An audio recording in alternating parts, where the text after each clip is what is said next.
안녕하세요. 바리파이어입니다. 이번엔 타이거 미국 테크 탑10에 대해 알아보려고 합니다.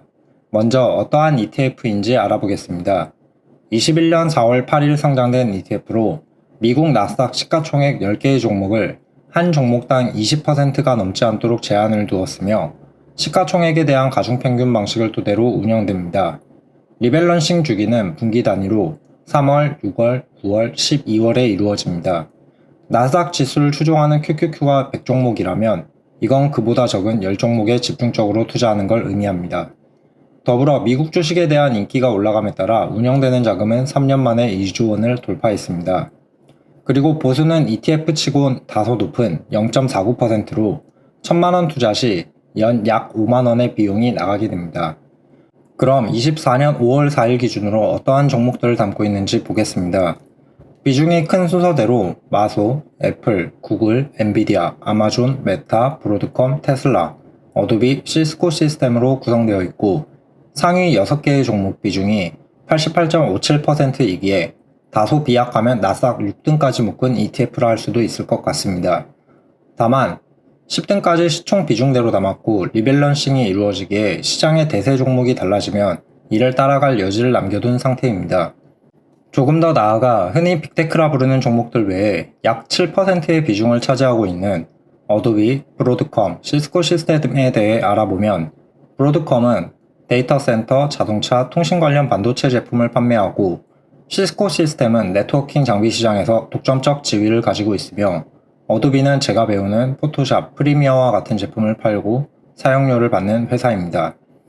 이를 통해 현재 타이거 탑10의 테마를 AI, 데이터 센터, 네트워킹이라 부를 수 있을 것 같습니다.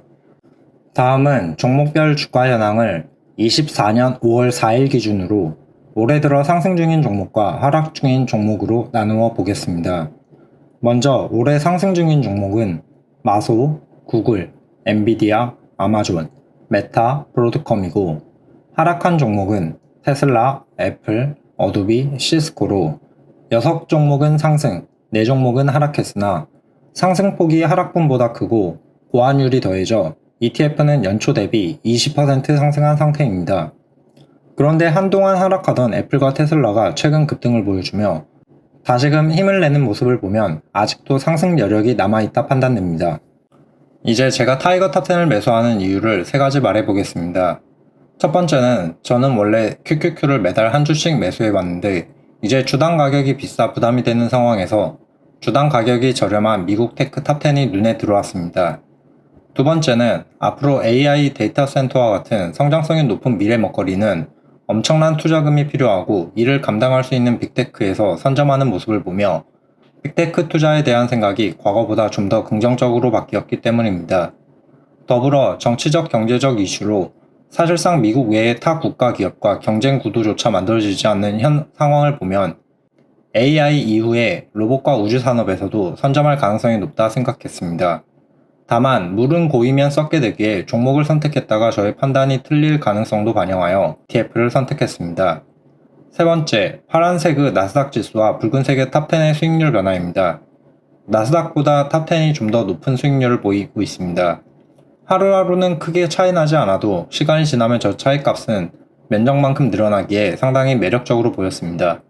더불어 저의 포트폴리오가 상당히 방어적으로 만들어졌기에 포트 최전방 공격수를 만들어보고 싶은 마음도 영향을 주어 QQQ의 안정성을 다소 포기하더라도 탑10의 수익률을 선택했습니다.